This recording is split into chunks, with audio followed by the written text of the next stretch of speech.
La toxina botulínica, el Botox, es un tratamiento conocido en estética para quitar las arrugas de la cara. Pero, ¿sabías que su primera indicación fue en el ámbito de la oftalmología?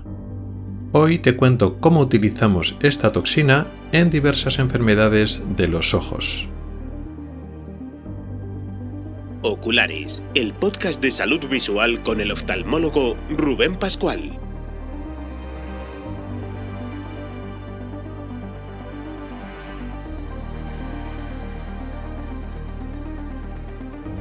Bienvenido al episodio 4 de abril de 2024. ¡Comenzamos!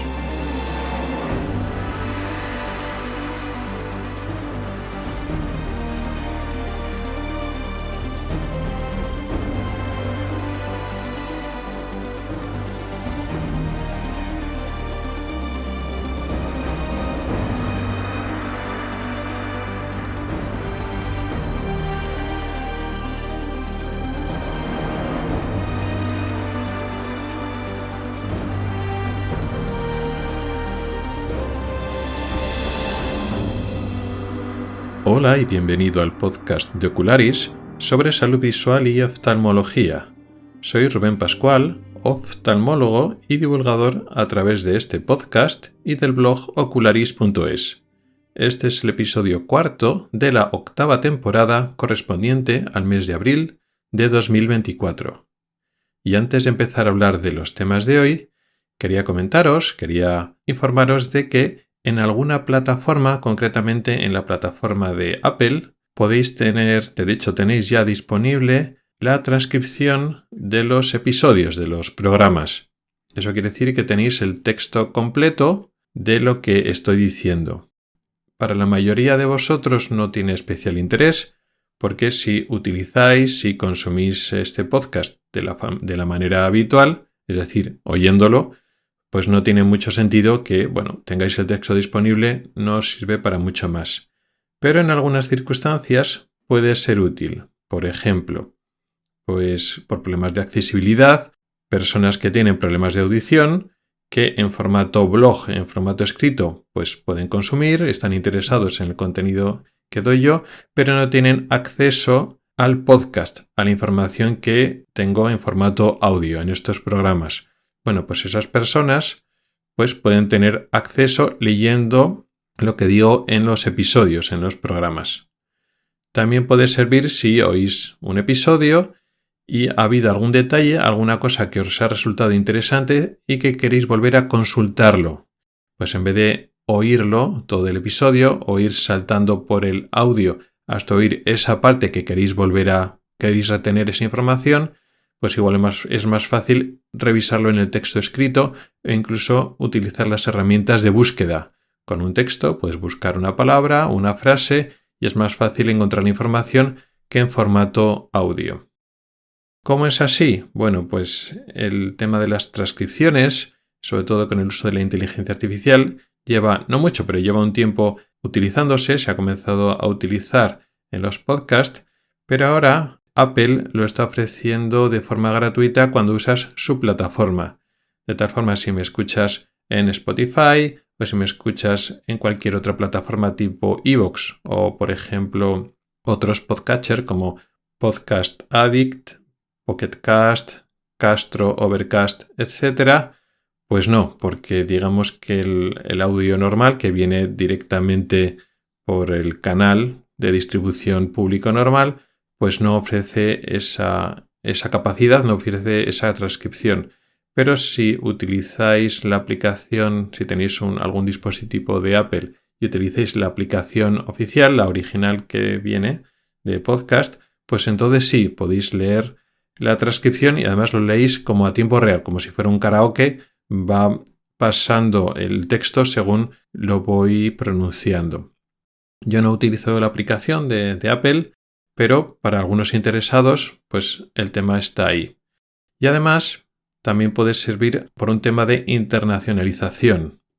Tengo en mi comunidad, en las redes sociales, personas que no son de origen español o que no hablan español y que les interesaría que yo ofreciera un contenido en inglés o en sueco, en fin, en otros idiomas. Y poder traducirlo, el formato audio ahora mismo no es tan fácil. Sin embargo, tener el formato texto les permite pasarlo por un traductor y entonces tener acceso a esa información, al contenido que doy.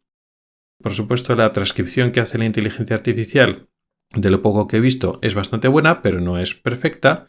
Y si encima quieres utilizar el texto para traducirlo a otro idioma, pues también se pueden ir acumulando los errores. No es lo mismo oír el audio original que la transcripción, que puede tener errores, y si encima lo tienes que traducir a otro idioma, pues puede tener más errores todavía, pero, pues bueno, si quieres tener acceso a esta información que voy dando, a todas estas 8 temporadas de podcast, de información que he ido acumulando a lo largo de estos años, pues es una alternativa que está bien que sepas que tienes. Y en cuanto al episodio de hoy, vamos a hablar, como he dicho al inicio, de la toxina botulínica y diversas aplicaciones en la oftalmología.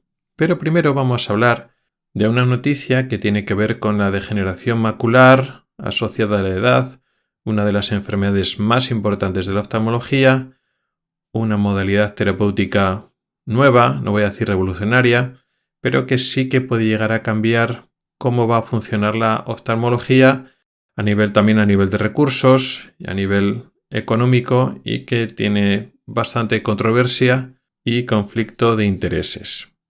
Y para finalizar, en el apartado de preguntas de los oyentes, voy a hacer lo que hice en el programa pasado. Voy a contestar 2 preguntas de los oyentes para ir adelante con la lista de preguntas pendientes, para que los oyentes que me preguntan cosas no esperen muchos meses para que les pueda responder. Y voy a hablar de 2 cosas. Una peculiar característica del iris, de la parte de color del ojo, y su comportamiento durante las operaciones dentro del ojo, lo que llamamos iris fláccido, y haremos una pequeña y corta reflexión sobre el futuro de la cirugía en el sentido de las automatizaciones, del uso de máquinas que pueden hacer la cirugía por nosotros.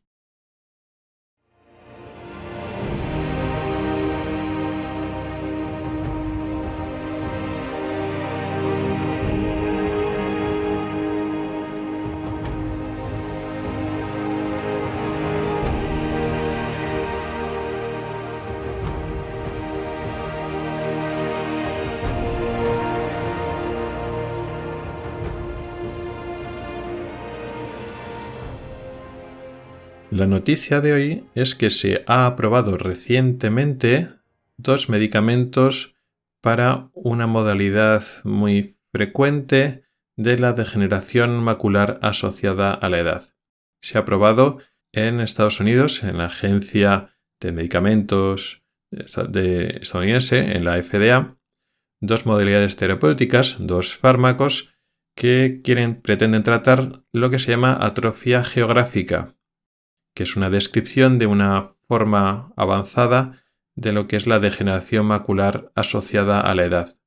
Esta enfermedad, esta degeneración macular asociada a la edad, o DMAE, que se suele acortar con su acrónimo, ya hemos hablado muchas veces de ella, es una de las enfermedades más importantes, más frecuentes de la oftalmología, es una alteración del centro de la retina, de la mácula, una degeneración en el cual pues las células se van deteriorando y van muriendo, en especial las capas, la zona de los fotorreceptores, la capa de fotorreceptores, esas células sensibles a la luz que tenemos en la retina, pero concretamente en el centro, en la mácula, quizá la zona más importante de la retina, la que utilizamos para la visión fina, para leer, para reconocer caras, para ver la televisión, para las actividades importantes donde necesitamos una buena calidad visual, una buena agudeza visual, utilizamos la mácula. Necesitamos que esos fotorreceptores, pues eso, reciban la luz y nos permite ver los contornos, leer y hacer las actividades visuales que necesitamos. Esas células, esa capa de células de fotorreceptores van degenerando y muriendo y están en relación con otra capa celular que está justo debajo, que se llama epitelio pigmentario. Tanto el epitelio pigmentario como estos fotorreceptores van degenerando, van muriendo y van desapareciendo, y las personas que sufren esta enfermedad, esta degeneración macular asociada a la edad, van perdiendo vista en el centro poco a poco. Suele ser bilateral, se asocia, como digo, a la edad, pero también hay otros factores. Hay personas que se van cumpliendo años, que son muy mayores y no sufren apenas esta enfermedad, y otras personas que empiezan a sufrirla y a perder visión relativamente pronto, ya con 60 y pocos años, gente que ya tiene formas relativamente avanzadas de la enfermedad y personas que con 90, 100 años no tienen esta enfermedad. Aunque, bueno, lo habitual es que empieza a afectar o es relevante con 70, 80 años más o menos. Hemos hablado de una complicación que sí que tiene tratamiento. Sobre esta degeneración se puede formar un tejido, puede crecer un tejido que viene desde la parte de abajo, desde el tejido donde se apoya esta retina, que es la coroides, que se llama membrana neovascular o neovascularización coroidea, o a veces también se llama forma húmeda de la degeneración macular. Ese crecimiento, esa membrana que crece por debajo de la mácula, hace perder visión mucho más rápidamente que lo que es la degeneración, lo que es la enfermedad de base, y esa forma húmeda, esta membrana sí que tiene tratamiento. Utilizamos unas inyecciones en el ojo, repetidas, hay que inyectar muchas veces, para inactivar esa membrana y se puede recuperar a veces cierto grado de la visión perdida. Esa membrana causa inflamación, edema, acúmulo de líquido, hemorragia en la retina y debajo de la retina, y al inactivar esta membrana con las inyecciones, con el tratamiento, pues se disminuye ese edema y esa alteración y pérdida de tejido que produce esa propia inflamación y la sangre. Entonces se puede recuperar parte de vista cuando sufrimos la complicación de la enfermedad, esa membrana húmeda. Pero lo que es para la forma base, lo que es la degeneración simple, la pérdida de tejidos pero sin inflamación, sin sangre, sin crecimiento de tejido nuevo, sin membranas, no tenemos tratamiento. Desde hace años que se ha propuesto el utilizar suplementos vitamínicos, suplementos nutricionales, pastillas con vitaminas, que se llama de forma más coloquial, para intentar prevenir o frenar el avance de esta enfermedad. Y a pesar de lo populares que son y de que se defiende, incluso médicos, oftalmólogos defienden su uso, la realidad es que no hay evidencia científica sólida que demuestre que hay una mejora evidente en la vida real y que tenga una relevancia el uso de estas pastillas. Con lo cual, pues muchas veces se mandan estos complementos pues por mandar algo, porque el paciente se siente que algo se está haciendo, pero la realidad es que no tenemos un tratamiento para ello. O por lo menos no lo teníamos hasta ahora.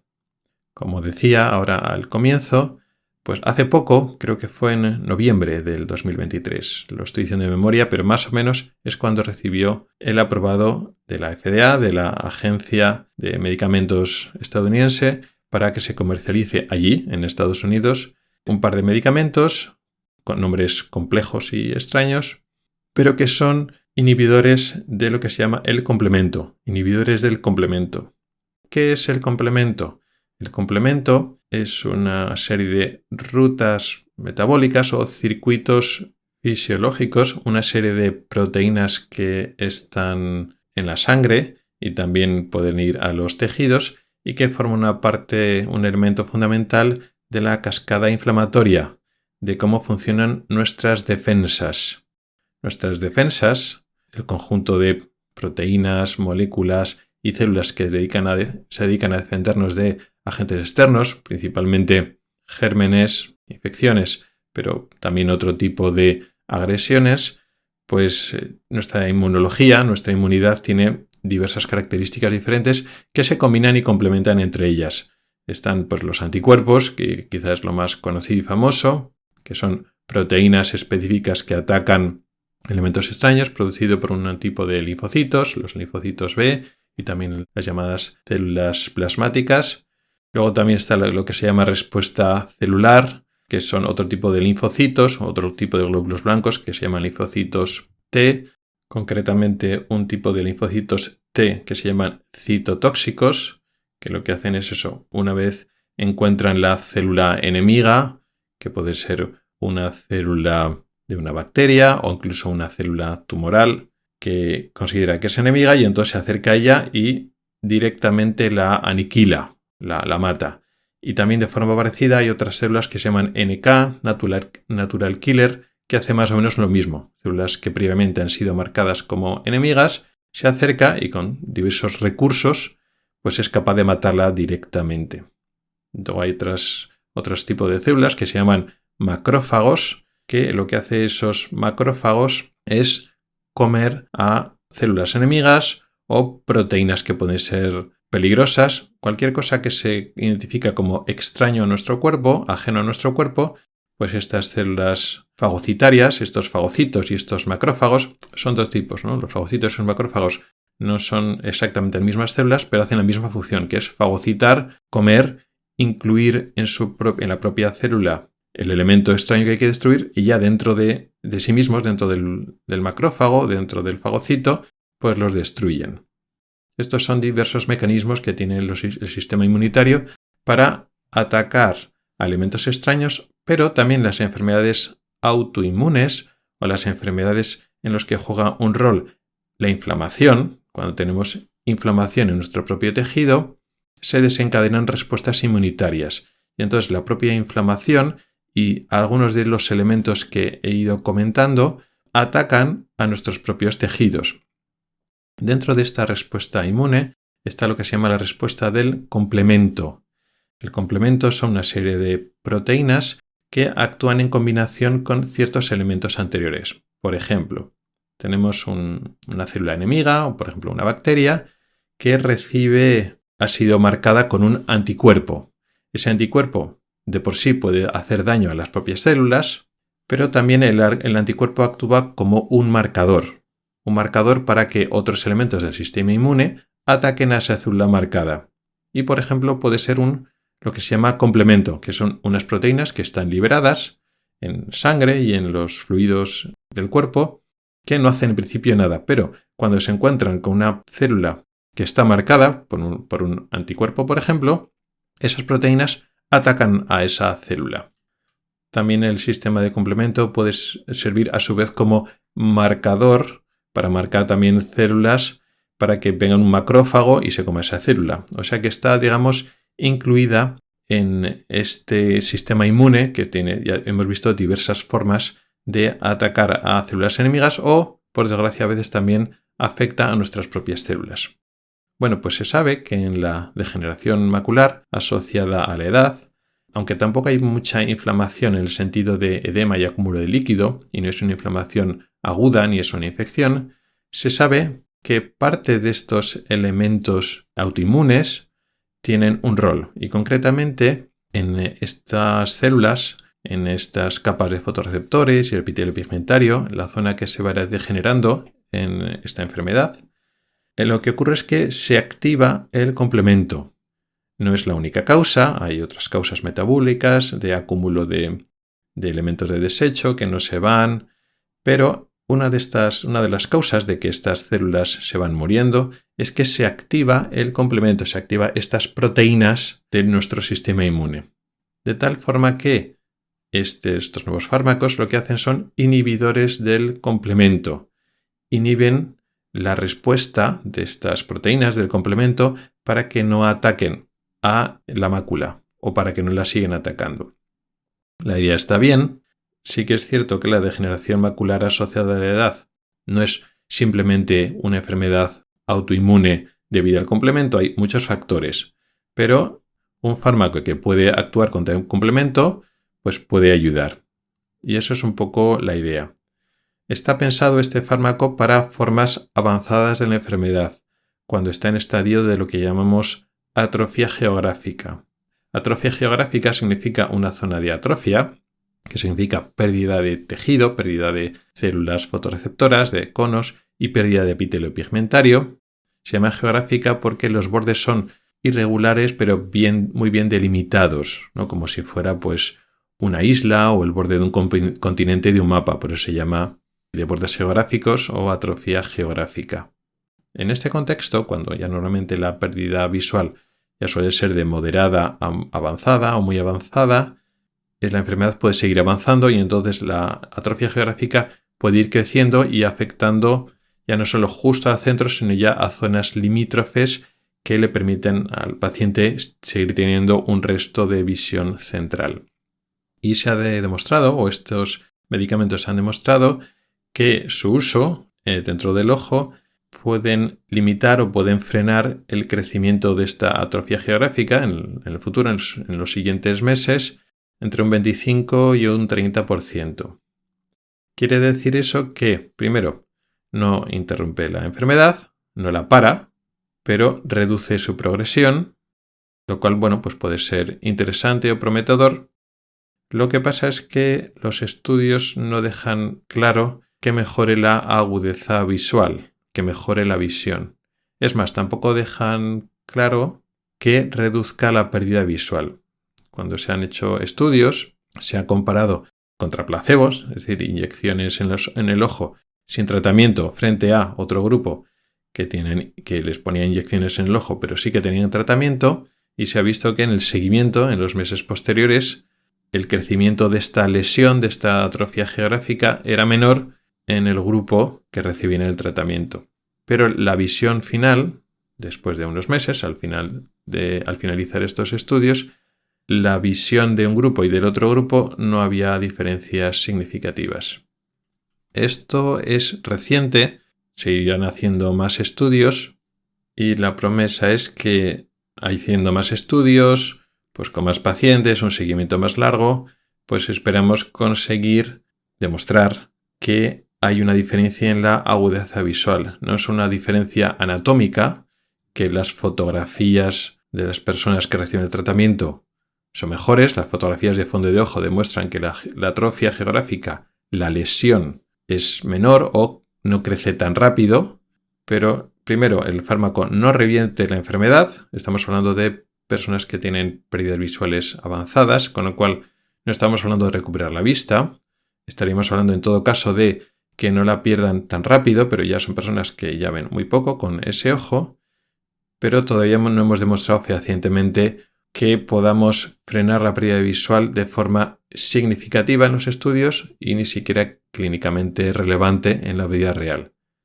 Con lo cual, el hecho de que se haya aprobado el fármaco en Estados Unidos no quiere decir que sea un fármaco que funcione en la realidad, no quiere decir que sea un fármaco rentable en el sentido meramente clínico, que sea clínicamente relevante y que vaya a ofrecer a los pacientes un beneficio que compense sus riesgos. O sea, que el análisis, ya no digo económico o eficiente, sino meramente clínico, todavía no está claro. Es decir, si el fármaco fuera gratuito, no está nada claro todavía que tenga sentido que lo utilicemos, que le estemos ofreciendo un beneficio al paciente si le ofrecemos ese tratamiento.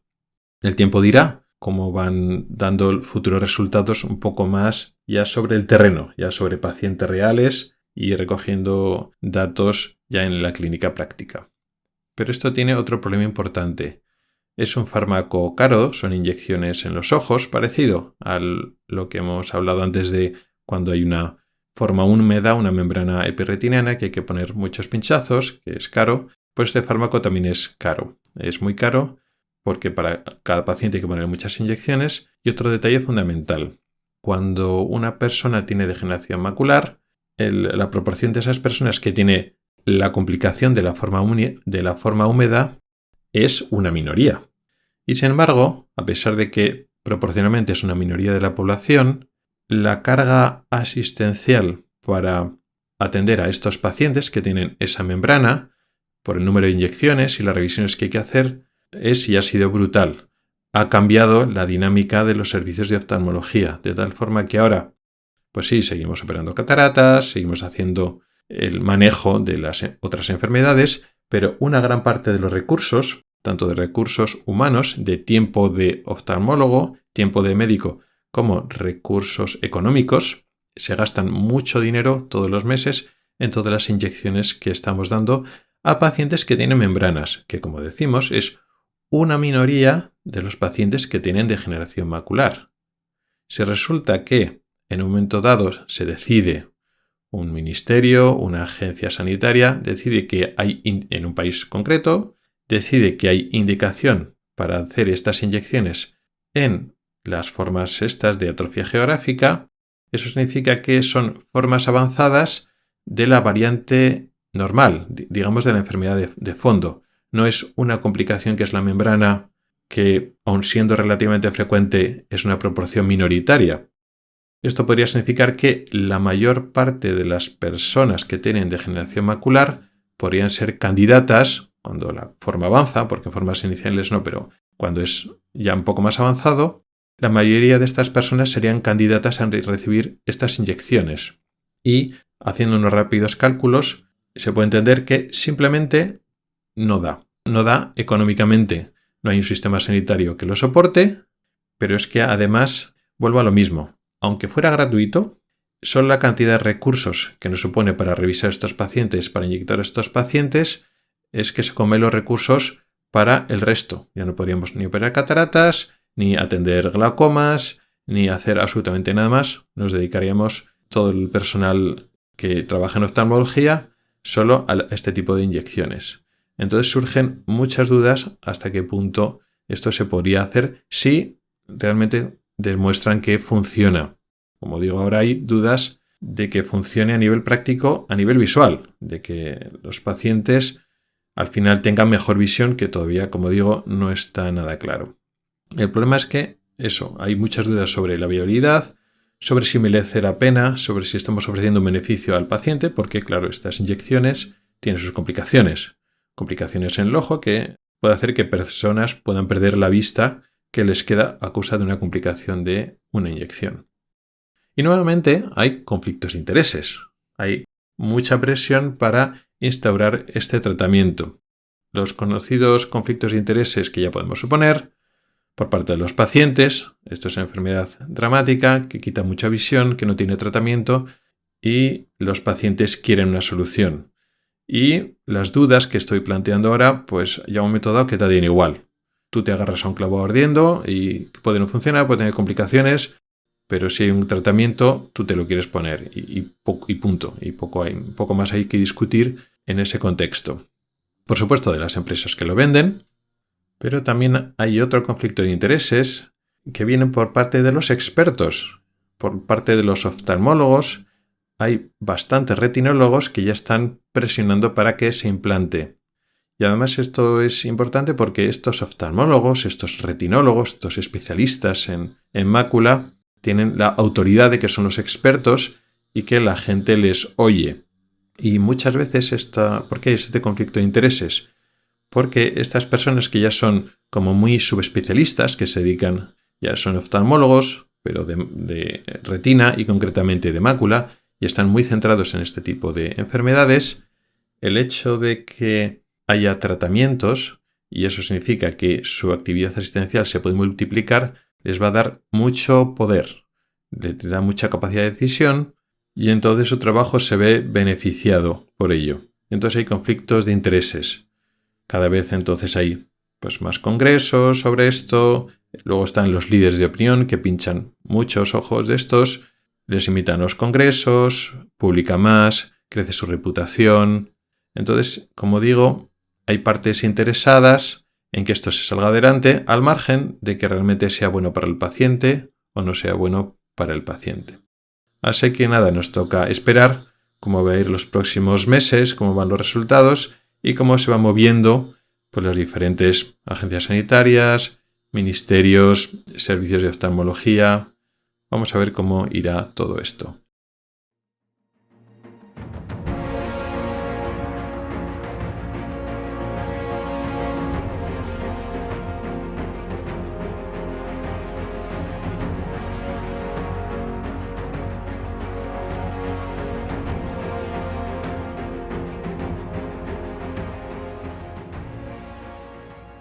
Y entramos en el tema principal de hoy, que no es otro que el uso de la toxina botulínica en oftalmología.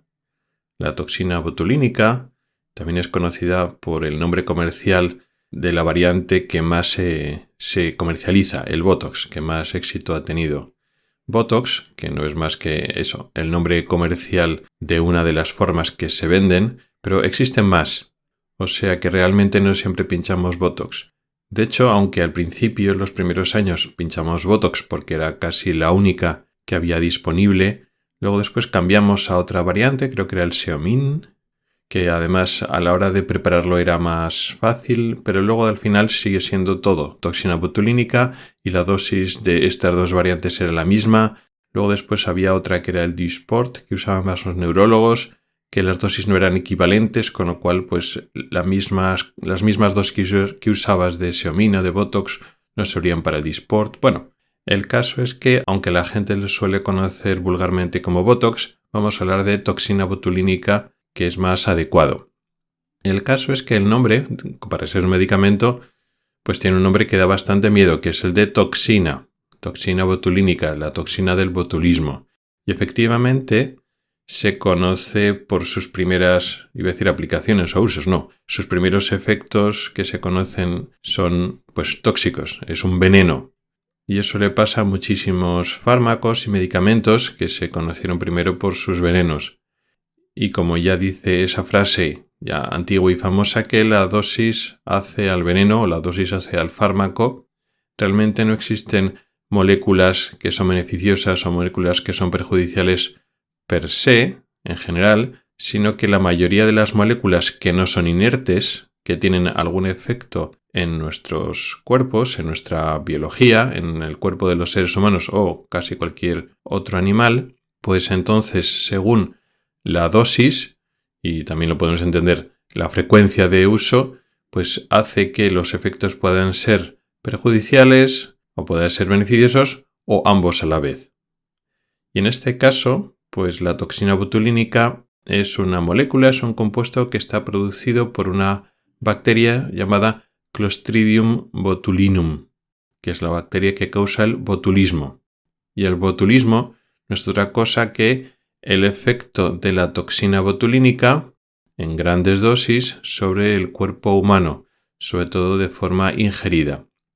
Esta bacteria, este Clostridium botulinum, crece de muchas maneras, puede crecer en muchos medios, pero lo que nos afecta a nosotros, a los humanos, sobre todo en los últimos tiempos, es que puede crecer en algunas conservas, en algunos alimentos que guardamos nosotros en conservas que están en mal estado, que la conserva no se ha tratado adecuadamente a la hora de prepararla o a la hora de conservarla.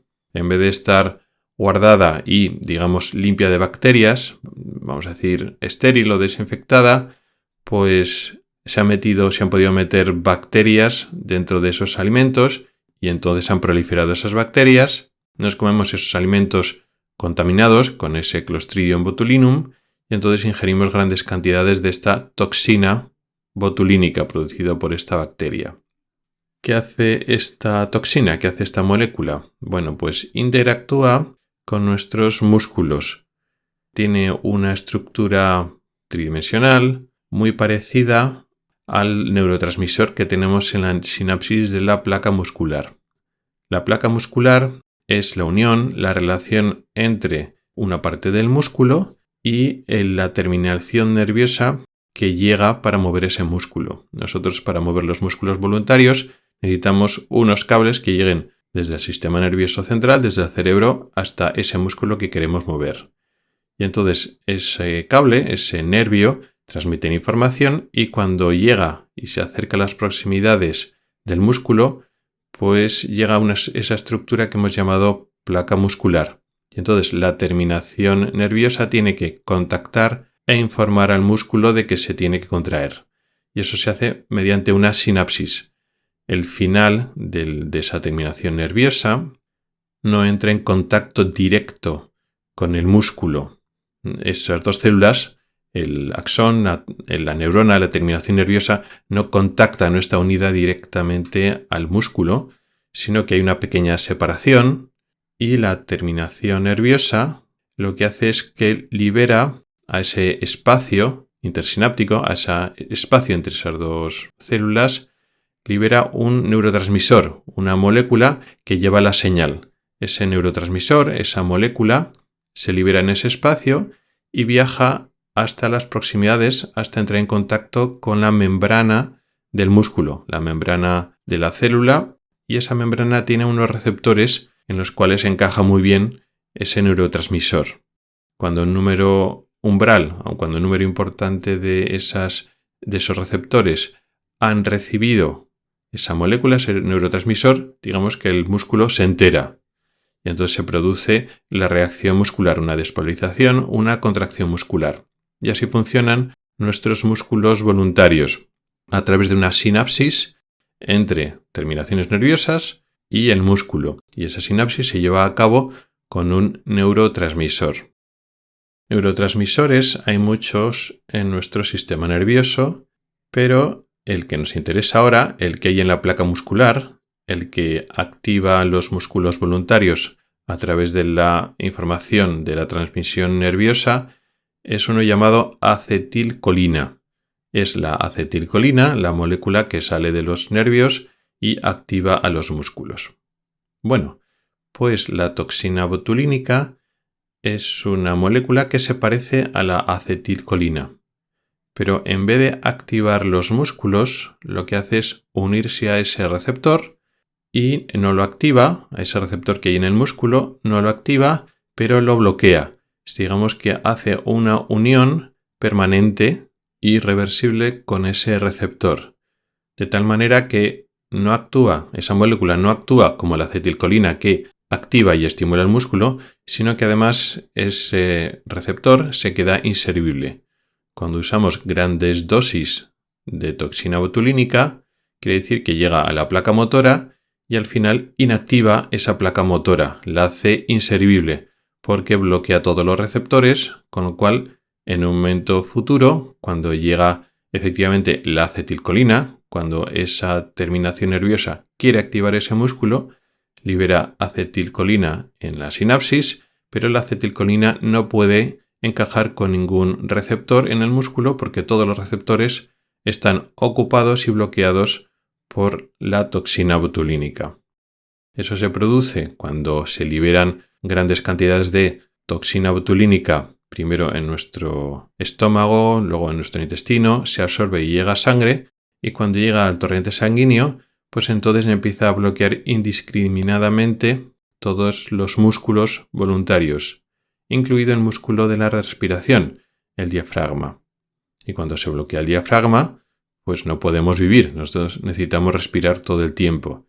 Con lo cual, el botulismo puede llegar a ser mortal si se afecta el músculo de la respiración. Y en general produce una parálisis en donde llega la toxina botulínica. Si llegaría en general, como hemos dicho, pues puede ser una cosa mortal, pero, y es lo que nos interesa ahora, cuando se administra de forma local, no se libera el torrente sanguíneo para que llegue a todos los sitios, sino se libera pues dentro de un músculo, en un vientre muscular, pues entonces donde se difunde la toxina botulínica, en los alrededores de la inyección, en ese músculo o músculos que están alrededor de ese punto de inyección, pues entonces quedan paralizados, no pueden contraerse. Y además es que esta parálisis es duradera, no es como otros bloqueadores, otros fármacos o otros venenos o otros tóxicos, otras toxinas que producen lo que se llama antagonismo, son antagonistas de un efecto, de una proteína, de un receptor, que lo que hacen es lo bloquean pues durante un tiempo, durante el efecto que produce el fármaco, y entonces producen pues unas horas, ¿no?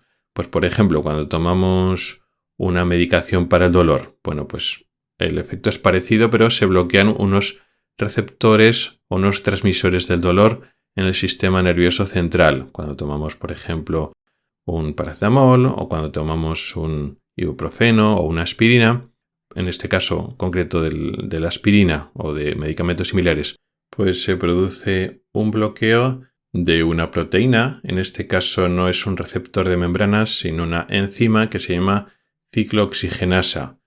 Esta enzima ciclooxigenasa está en unos circuitos relacionados con la inflamación y el dolor. Al bloquear la ciclooxigenasa, estas rutas de inflamación y dolor quedan interrumpidas o disminuidas durante un tiempo. ¿Cuánto tiempo? Pues el efecto que dura ese bloqueo. cuando esta enzima queda bloqueada por el medicamento, pues el ibuprofeno o la aspirina, el ácido acetilsalicílico o similares. Y entonces durante unas horas se produce ese bloqueo y a las horas, pues el medicamento, este ibuprofeno por ejemplo, se libera y entonces la ciclooxigenasa queda libre para seguir funcionando con normalidad. Con lo cual el efecto terapéutico o tóxico, pues en estas moléculas, pues duran pues lo que dura esa unión, que suelen ser pues unas horas. En el caso de la toxina botulínica no es así, porque se produce un bloqueo irreversible. Después de unas horas o de un día no se libera la toxina botulínica y queda libre el receptor de la acetilcolina para que ese músculo pueda seguir funcionando y recibiendo información del nervio. No es así. Ese receptor queda irremediablemente inutilizado. Eso quiere decir que es permanente para toda la vida y ese músculo ya queda paralizado e inservible. No es así. El receptor sí, pero el músculo no. ¿Por qué? Porque el músculo es una célula viva con su metabolismo y las células lo que hacen es recambiar con cierta frecuencia todas sus estructuras, todas sus moléculas, pues los lípidos, los ácidos grasos, los va sintetizando, los va creando y los antiguos, las moléculas que llevan un tiempo, las va destruyendo. Y eso pasa lo mismo con las proteínas, incluidos los receptores de membrana. Con lo cual, pasadas unas semanas, poco a poco los receptores antiguos, que están bloqueados e inutilizados por la toxina botulínica, se van destruyendo, se van catabolizando, van cogiendo esas proteínas, esos receptores, las descomponen en sus ladrillos fundamentales, en sus partes fundamentales, aminoácidos, y reutilizan los aminoácidos para crear nuevas proteínas, incluidos nuevos receptores de membrana que sustituyan a los que hemos destruido. De tal manera que, con el paso del tiempo, después de varias semanas, poco a poco los receptores se van regenerando y aparecen nuevos receptores que ya no están bloqueados por la toxina botulínica. Por lo tanto, a largo plazo ese músculo recupera el efecto, con lo cual es una parálisis también transitoria, pero en vez de durar unas horas, duran varias semanas. El efecto clínico puede variar, depende del músculo, depende de la tasa de recambio de esos fotorreceptores, pero a nivel clínico suele durar varios meses el efecto clínico. Puede variar, como digo, depende de si se usa en músculos grandes, pequeños, para su uso en neurología, porque los neurólogos utilizan bastante la toxina botulínica para músculos más grandes. También el número de inyecciones, pues en un mismo músculo, pues estamos pinchando en varias áreas del músculo con más dosis, pues se tarda más en recuperar el efecto. Pero vamos a calcular entre 2 y 3 meses, a veces 5 o 6 meses, depende un poquito del músculo y de lo que estemos tratando. Entonces este efecto, que no dura solo unas horas, sino que dura unos meses, pues puede ser muy interesante para un gran número de enfermedades y otras cosas, otras situaciones y condiciones que no son enfermedades. El uso más conocido por todo el mundo es, como he dicho al principio, el uso estético para las arrugas, sobre todo del rostro. El entrecejo, las arrugas que hay alrededor de la nariz, las patas de gallo, las arrugas que hay en la parte lateral cercana al canto externo de los ojos. ¿Y eso por qué? ¿Qué tiene que ver con las arrugas? Bueno, las arrugas sabemos que aparecen por la edad, sabemos que aparecen por una alteración o una degeneración que ocurre por la edad en fibras musculares, en fibras de elastina que hay debajo de la piel, pero en la aparición y en el mantenimiento de las arrugas cumple un papel fundamental los músculos de expresión de nuestro rostro, de nuestra cara. Entonces, según vamos moviendo, pues los músculos del entrecejo, los músculos que hay entre la mejilla y la raíz de la nariz, los músculos que rodean a los ojos, pues entonces, según se contraen, producen una parte de esas arrugas. Si ponemos toxina botulínica subcutánea, justo a nivel de esos músculos que están debajo de esas arrugas, esos músculos se paralizan y entonces no traccionan de la piel de arriba. Y aunque esa piel no se rejuvenece y esas fibras de elastina siguen estando degeneradas o han cambiado con la edad y ya no dejan la piel tersa, como cuando éramos jóvenes, pues visiblemente esas arrugas desaparecen.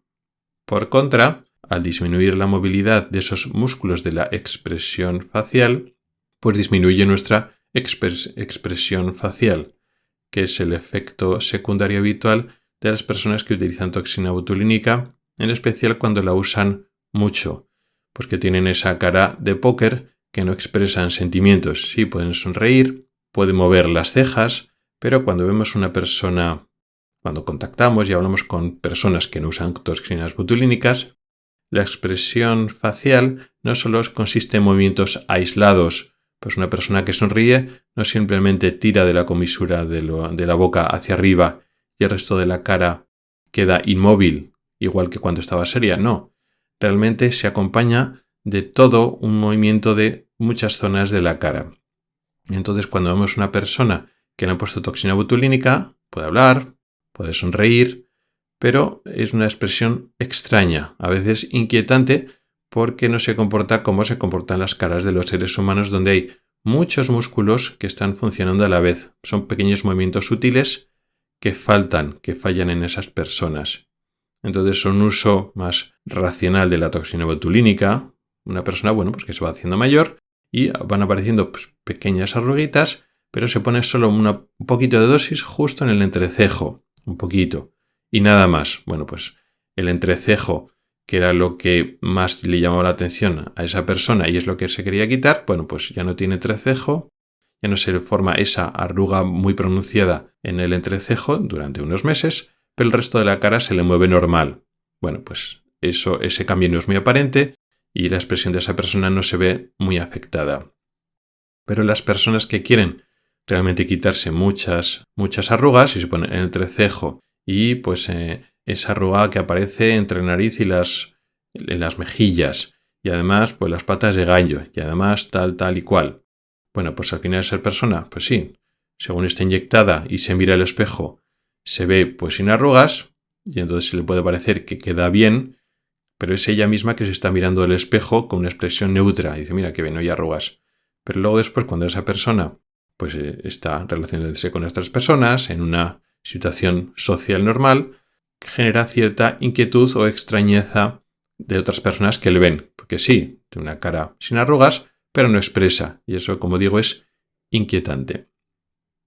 Pero aparte de ese uso, que es estético, aunque como hemos visto muchas, el entrecejo, las arrugas de las patas de gallo, son zonas perioculares, con lo cual podríamos considerarlo en el ámbito de la oftalmología.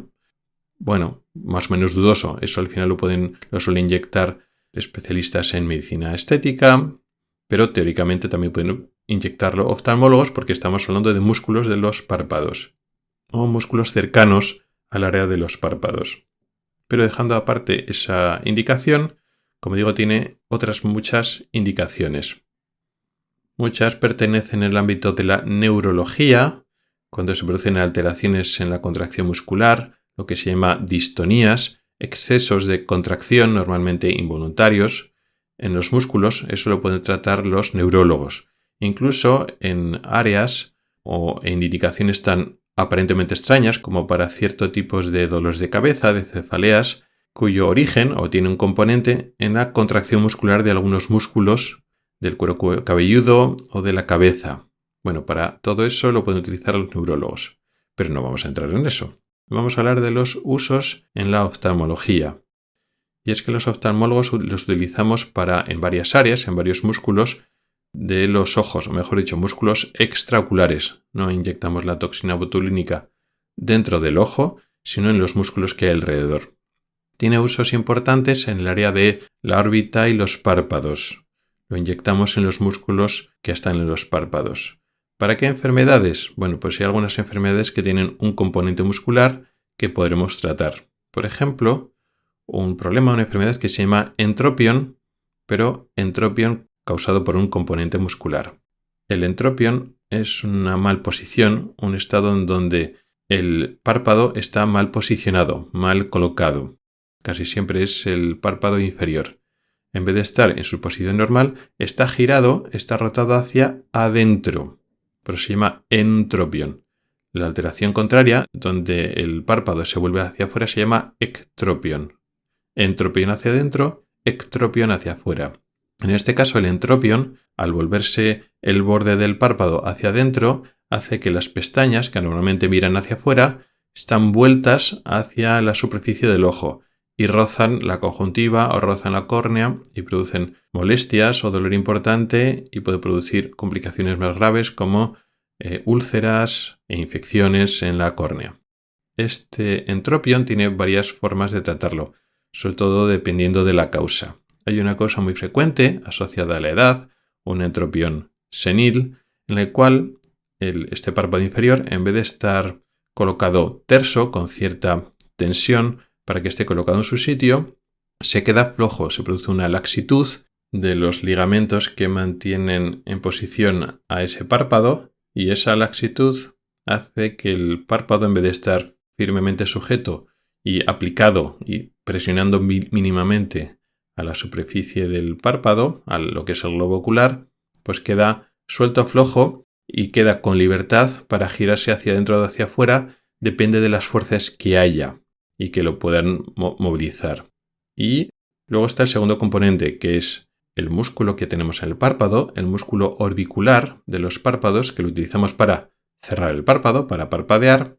Ese músculo orbicular puede hacer que el párpado se vuelva hacia adentro. En circunstancias normales no, porque los ligamentos mantienen una tensión que lo dejan extendido en su posición, y cuando el orbicular, ese músculo que está en ese propio párpado inferior, se contrae, hace, pues el párpado se cierra, en el caso del párpado inferior sube hacia arriba, pero sin volverse. En este caso, como está ese párpado flácido, colgando, cuando se contrae ese orbicular, tira de él, por decirlo así, hacia arriba, pero lo vuelve hacia adentro. Con lo cual hay un factor de laxitud que podemos tratar con cirugía, que ese sería un poco el tratamiento definitivo o ideal, pero en algunas circunstancias la cirugía no es una buena idea, o no pensamos en primera intención en operar.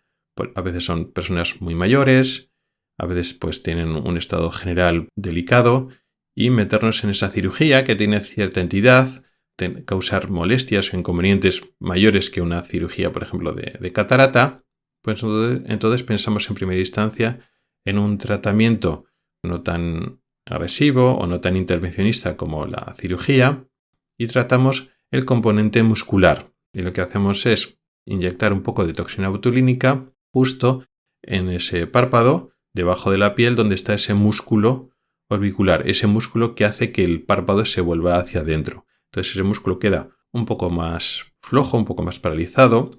Usamos una dosis suficiente como para que el músculo siga funcionando, sobre todo el resto del músculo. También recordemos que ese músculo está en el párpado superior.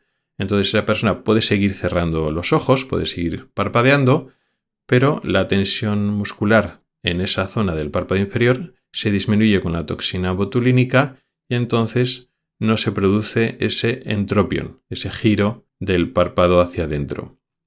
No es una solución definitiva, porque al final, como hemos dicho antes, el efecto clínico desaparece, pero puede ser suficiente para que estemos durante 3, 4, 6 meses, a veces, sin problemas. Entonces solucionamos el entropion durante unos meses, y a veces esa persona, con inyectarse pues un par de veces al año o 3 veces al año, es suficiente. Es una intervención rápida, esos pinchacitos se hace con una aguja pequeña y se hace muy rápido, y a veces es una alternativa a la cirugía. Entonces lo usamos para ese entropion. También utilizamos en los párpados para otras enfermedades que entendemos que son ideales para la toxina botulínica, como es el blefarospasmo o el espasmo hemifacial o la mioquimia palpebral. Pero lo más importante es el blefarospasmo. Estas enfermedades implican una contracción involuntaria y fuerte de los músculos de los párpados, de tal forma que el paciente no lo controla, pero se le cierran. Se contraen involuntariamente los músculos de los párpados, lo que hace que cierra los ojos y entonces no puedes ver. Y no puedes ver no porque los ojos no funcionen, sino porque los párpados están cerrados y no puedes evitar que se cierren. Esto es lo que pasa con el blefarospasmo, y parecido, aunque son enfermedades diferentes y clínicamente es diferente, pero ese espasmo hemifacial que te afecta no solo a los párpados, sino al resto de los músculos de la cara, de la mitad izquierda o derecha de la cara, y la mioquimia palpebral, pues es un poco parecido. El caso es que pasa lo mismo. Tenemos un exceso de contractura, un exceso de contracción de esos músculos de los párpados y lo solucionamos transitoriamente durante unos meses con la toxina botulínica. También hay otras situaciones en las cuales se produce un exceso en la contractura de un músculo del párpado, pero no del músculo que cierra. Hasta ahora estamos hablando del músculo orbicular, que queremos paralizar el músculo orbicular. A veces se produce un exceso de función del músculo no que cierra los párpados, el orbicular, sino que abre los párpados. En el caso del párpado superior, que es el más importante, se llama así: músculo elevador del párpado superior, y a veces se produce un exceso de función de ese músculo y se produce lo que se llama retracción palpebral. Por ejemplo, en enfermedades relacionadas con el tiroides. La oftalmopatía distiroidea es una enfermedad de los músculos extraoculares, fuera de los ojos, que puede causar estrabismo, una serie de cosas, pero también puede producir lo que se llama retracción palpebral. El párpado superior, digamos, se abre en exceso y eso puede producir problemas de exposición, de que la superficie ocular se queda seca porque abrimos demasiado el ojo y parpadeamos poco. Y entonces podemos inyectar toxina botulínica en ese músculo elevador del párpado. Ajustamos la dosis para que disminuyamos su fuerza y entonces disminuimos la retracción de ese párpado. Ese párpado no queda tan abierto, pero no ponemos demasiada dosis para inactivar completamente ese músculo, porque si inactivamos ese músculo, el párpado no lo podemos abrir, se produce lo que se llama ptosis palpebral, que no queremos. Entonces podemos ajustar esa dosis para disminuir la retracción del párpado, pero que ese músculo siga reteniendo una parte de la movilidad. Con lo cual también lo usamos para la retracción palpebral en casos de enfermedades de tiroides, de oftalmopatía tiroidea. Y a veces, muy relacionado no con esta enfermedad, pero sí con este músculo, podemos usar más dosis para producir adrede una ptosis, un cierre de los párpados, porque el párpado superior cae y no se puede abrir. ¿Por qué queríamos producir esto? Porque claro, si producimos una ptosis y el párpado se cae, no vemos porque el párpado se ha cerrado. Bueno, pues esto lo podemos querer en algunas circunstancias cuando se produce un problema grave, un problema intenso de sequedad ocular porque no estamos parpadeando bien. El ejemplo más habitual es lo que se llama parálisis facial. Se nos paraliza el músculo que mueve los músculos de la cara, que eso afecta a la mejilla, a la boca, pero también a los párpados. El músculo orbicular que cierra los párpados no lo podemos mover bien, con lo cual el ojo en este caso se queda abierto. Normalmente se nos paraliza la mitad de la cara. Podemos tener una parálisis facial derecha o izquierda. Bueno, pues el ojo afectado, al no parpadear, se nos queda muy seco. Y aparte de las medidas habituales de usar lágrimas artificiales o pomadas lubricantes, podemos forzar o ayudar en el cierre de los párpados con tipo tiritas o esparadrapos o algo parecido para cerrar una parte de ese ojo. Incluso podemos hacer cirugías para intentar cerrar parcialmente la hendidura palpebral, para acercar o juntar los párpados. Una solución muy interesante es, el ojo se queda totalmente abierto y eso es peligroso porque se seca los ojos y puede producirse úlceras y lesiones muy importantes en la córnea. Vale, como no podemos cerrar los ojos por el músculo orbicular, no funciona, no podemos parpadear, pues producimos una caída del párpado superior, una ptosis. Hacemos que el músculo contrario, que es el elevador del párpado, también se paralice, y así el orbicular y el elevador, que son los músculos antagonistas, uno cierra y otro abre los ojos, pues los dos están paralizados. El orbicular por la enfermedad propia, la parálisis facial, y nosotros con la toxina botulínica producimos una parálisis importante del elevador del párpado superior, con lo cual el párpado superior cae. Por contra, pues no vemos con ese ojo, pero la ventaja es que esa caída de párpado, al estar el párpado superior constantemente caído, está protegiendo la superficie del ojo. Claro, la ventaja es que la toxina botulínica tiene un efecto transitorio.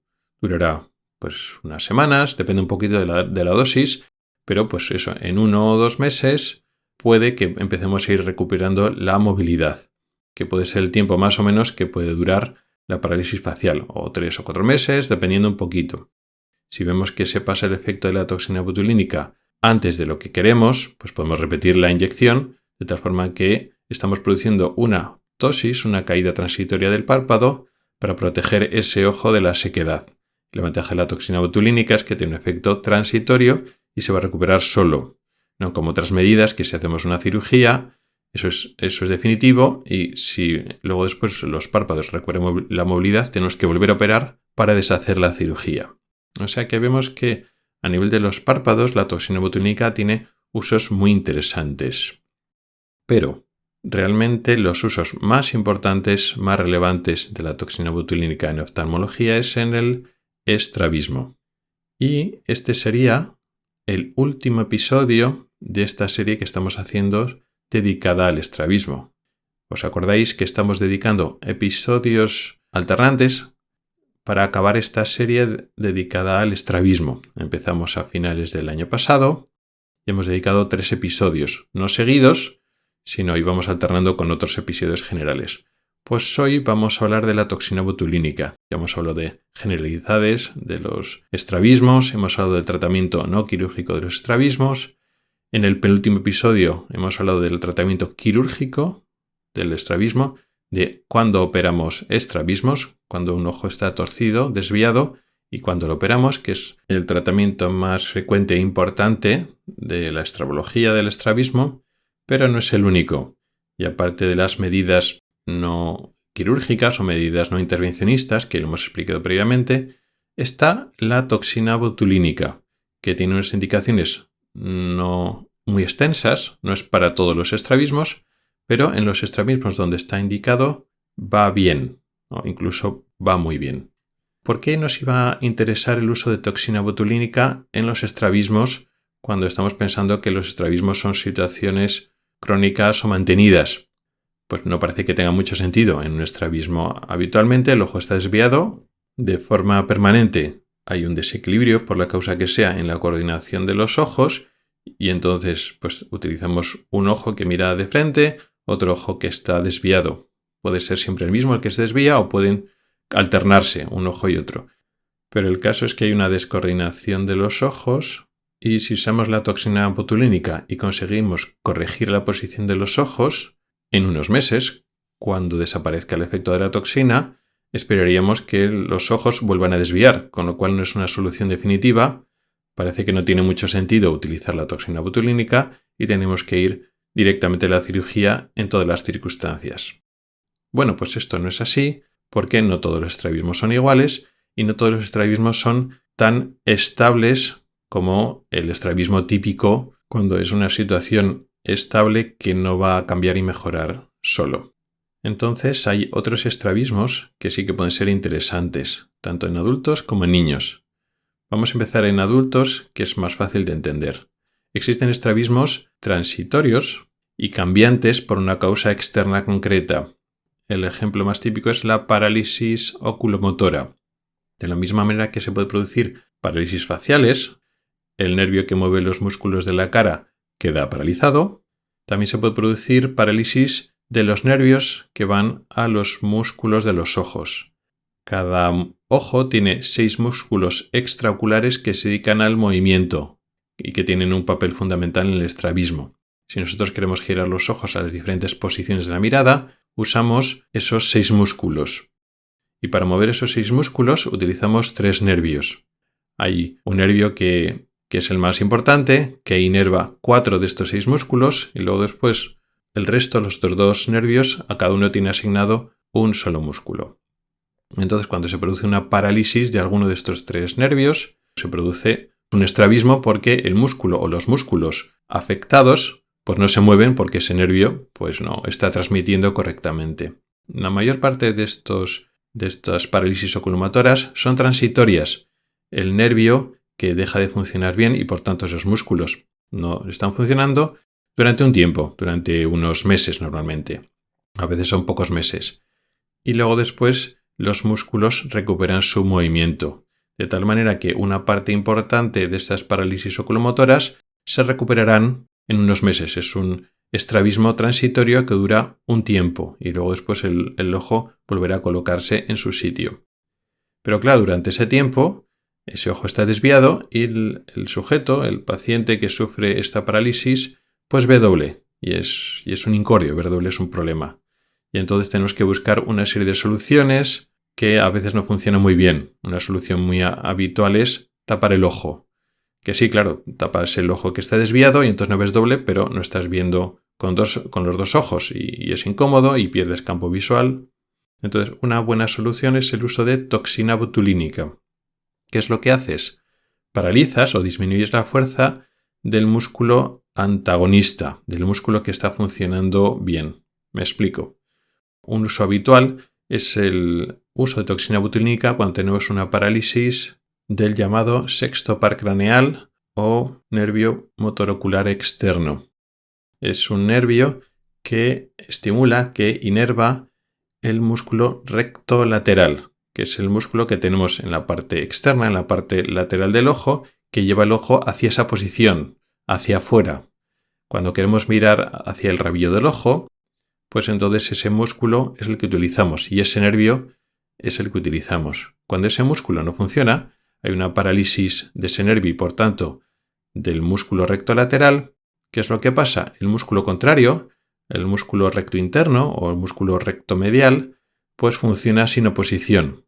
El ojo no se puede sacar hacia afuera, hacia el rabillo del ojo, hacia la parte externa, con lo cual el músculo que lleva el ojo hacia adentro, hacia la raíz de la nariz, funciona sin oposición, con lo cual se produce un estrabismo convergente en el cual el músculo, el ojo afectado, se tuerce hacia adentro y no puede moverse hacia afuera.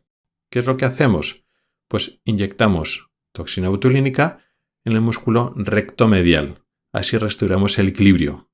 Antes teníamos un músculo paralizado, el recto lateral no funciona, y el recto medio, que es el músculo antagonista, el músculo que hace la acción contraria, funciona con normalidad. Entonces, al pinchar toxina botulínica está igualmente paralizado y podemos restaurar el equilibrio. Claro, de frente el ojo queda más o menos recto. Sí que es cierto que ese músculo, que ese ojo, no se puede mover ni a la izquierda ni a la derecha. No se puede mover hacia afuera por la parálisis original, ni se puede mover hacia adentro por la toxina botulínica. Pero de frente esa persona funciona bastante bien y puede controlar su visión doble de forma aceptablemente bien hasta que, poco a poco, se vaya recuperando la movilidad de ese músculo recto externo. Y si tenemos bien cogido el timing, digamos la dosis que hemos puesto, y tenemos suerte, más o menos las recuperaciones a la vez. Según se está recuperando el músculo paralizado por la parálisis original, el músculo contrario se va recuperando también de la toxina botulínica. También sirve en estos contextos, en estas parálisis, para evitar una descompensación, un desequilibrio de los músculos que puede producirse. A veces, en este tipo de parálisis, lo que ocurre es que como durante unos meses un músculo queda paralizado, el músculo contrario, al estar funcionando sin ninguna posición durante unos meses, se produce una contractura, una hiperacción. Se vuelve demasiado fuerte, se hipertrofia. Y entonces, más adelante, aunque el músculo que está paralizado, en el ejemplo de antes, el recto lateral, vuelve a recuperar su movilidad, ya no se restaura el equilibrio, porque entonces tenemos un recto lateral que estuvo paralizado y ahora tiene una fuerza normal, pero ya no se puede oponer de forma adecuada al recto medio, al músculo antagonista, que como durante unos meses no tuvo posición, se ha engrosado, se ha vuelto más fuerte, se ha vuelto hipertrófico. Y entonces tienes un músculo con demasiada fuerza, el recto medio, porque ha estado durante unos meses funcionando ahí, contrayéndose sin oposición, frente a un recto lateral que, si bien ha recuperado su fuerza, en la práctica parece que como si siguiera paralizado, pero no es cierto, es el otro músculo el que es demasiado fuerte. Para evitar eso, para evitar esa contractura y para evitar un estrabismo futuro que pueda requerir cirugía, también sirve la toxina botulínica. O sea que el inyectar toxina botulínica en estas parálisis no solo ayuda al paciente a tener menos visión doble durante ese tiempo, sino a prevenir que ese estrabismo, que podría ser transitorio, se cronifique y podemos evitar una cirugía a largo plazo, con lo cual tiene un poco ese doble uso. He hablado de estos dos músculos, el recto lateral y el recto medio, pero se puede aplicar a diferentes músculos dependiendo de las diferentes parálisis que se pueden producir en estos músculos extraoculares. Existen otros usos en caso del adulto, pequeños ajustes después de una cirugía de estrabismo o pequeños estrabismos que no son buenos candidatos a cirugía, pero son poquitos grados y entonces solo hace falta, digamos, un pequeño empuje, un pequeño ajuste, y aunque el efecto clínico de la toxina botulínica es transitorio, desaparece en unos meses, el tiempo que el ojo ha estado ya enderezado del todo es suficiente como para que el cerebro luego pueda terminar de hacer el ajuste por sí solo y el ojo se mantenga recto cuando desaparezca el efecto de la toxina botulínica. También podemos utilizarlo como método diagnóstico o como prueba, sabiendo que, el efecto va a desaparecer, pero probamos qué pasa si paralizamos este músculo y entonces enderezamos el ojo. Se endereza mucho, se endereza poco, el músculo contrario tiene suficiente fuerza para el ojo que ha enderezado, el paciente se da cuenta de cómo se queda el ojo, aunque luego después vuelva, pues igual como preparación a la cirugía. Por lo que sea, pues hay miedo para la cirugía, o no sabemos cómo va a quedar la situación, o si el paciente va a ver doble o tiene algún problema si el ojo se queda más enderezado. Y como es una cosa transitoria, pues digamos cambiamos la posición de los ojos, pero sin operar. Entonces hacemos una prueba, un test diagnóstico. Entonces también tiene ciertas indicaciones durante el periodo del adulto, aunque menos importantes, ¿no? Lo más importante son las parálisis oculomotoras, las parálisis musculares. Es lo más frecuente con mucho en el periodo del adulto. Pero quizá lo más importante de la toxina botulínica es su uso en niños, en el estrabismo infantil, en un tipo de estrabismo infantil que es la endotropia, que además es el estrabismo más frecuente de los niños, por otra parte. Lo usamos mucho y los resultados son muy buenos, a pesar de que el efecto químico de la toxina botulínica es transitorio. Sin embargo, en muchos de estos niños, la mayoría de estos niños, si hacemos una buena indicación y una buena técnica de inyección, la mayoría de estos niños tienen un efecto clínico mucho más duradero y a veces un efecto definitivo, a pesar de que el efecto químico, el efecto biológico, realmente desapareció hace mucho. ¿Por qué? Bueno, pues la causa no lo sabemos bien, pero sabemos que ocurre en niños y no ocurre en adultos. Es más, ocurre sobre todo en niños pequeños. La efectividad, el efecto de la toxina botulínica tarda conforme el niño se va haciendo mayor. Estamos hablando de niños que tuercen el ojo hacia adentro, la endotropia, la habitual, los niños que bizquean, que se le mete uno de los ojos hacia la nariz. En estos casos sabemos que no es una parálisis muscular, no es que haya un problema primario de los nervios o de los músculos, sino es un problema de coordinación que ocurre en el cerebro. En el cerebro, los centros o los circuitos que tienen que coordinar los ojos, que tienen que controlar por la tendencia del ojo a meterse hacia adentro, hacia afuera y tiene que dejar los ojos rectos, algo no funciona y hay un desequilibrio a nivel central. No sabemos el qué. Y la consecuencia es que uno de los dos ojos pues se queda torcido hacia adentro. A veces puede alternar, como hemos dicho antes, a veces tuerces unos y puedes alternar y torcer los otros, pero luego habitualmente terminan torciendo siempre el mismo, que luego se hace vago y pierde visión y hay que poner un parche, además de las gafas. Y luego para solucionar ese estrabismo, tarde o temprano, pues se puede plantear la opción quirúrgica. Pero como comentaba en el episodio anterior hablando de la cirugía, son estrabismos inestables en el sentido de que son variables con el crecimiento, con los cambios anatómicos y también con los cambios en el cerebro, en la dinámica del cerebro con cómo mueve esos ojos. Una serie de factores que no conocemos muy bien. Con lo cual, cuando operamos estos niños que tuercen los ojos hacia adentro, es bastante habitual que, si bien a corto plazo el resultado puede ser bueno, a largo plazo puede volver a aparecer un estrabismo del mismo tipo, es decir, recidivar el estrabismo convergente o aparecer un estrabismo contrario, que el ojo se vaya hacia afuera. Con lo cual, pues hay interés en encontrar otros tratamientos menos agresivos, menos definitivos, que cambien menos la anatomía de los músculos, pero que pueden ayudarnos para que estos niños se enderecen los ojos. Y aquí viene la toxina botulínica. La toxina botulínica, inyectada en estos niños pequeños, en los músculos que parece que funcionan demasiado, en los músculos rectos medios, que son los que hacen que los ojos se tuerzan hacia adentro, nos pueden ayudar para corregir la posición. Ojo, no estamos pinchando solo en el músculo recto medio del ojo que vemos torcido, porque aunque el niño tuerza solo un ojo, realmente hay una tendencia a la convergencia. Son los dos ojos los que tienden a meterse hacia adentro. Pero como no podemos torcer los dos ojos a la vez, porque por lo menos uno de los ojos tiene que quedarse recto, pues entonces el cerebro decide corregir la posición de un ojo y el ojo desviado manifiesta la desviación que viene realmente de los dos ojos. Con lo cual, como tenemos que tratar una convergencia, un exceso de movimiento, un exceso de actividad de esos músculos rectos medios, pues entonces lo que hacemos es pinchar los rectos medios de los dos ojos. Y en eso consiste la toxina botulínica en los niños, en este tipo de problemas. ¿Qué es lo que pasa? Pues que esos músculos quedan paralizados. Para que tenga un buen efecto a largo plazo, nos interesa un efecto importante o llamativo al principio, de tal forma que los ojos se quedan hacia afuera durante un tiempo. Producimos un estrabismo contrario. Se van los ojos hacia afuera durante un tiempo, 2, 3 meses, a veces un poco más, y poco a poco los ojos se quedan enderezados. Y una parte importante de los niños, en vez de volver los ojos a torcerse hacia adentro, cuando ya no hay toxina botulínica haciendo efecto en esos músculos, ya se quedan enderezados. Y esto es un poco lo sorprendente o la magia de la toxina botulínica, lo que nos sucede en adultos. ¿Por qué en niños pequeños ocurre esto?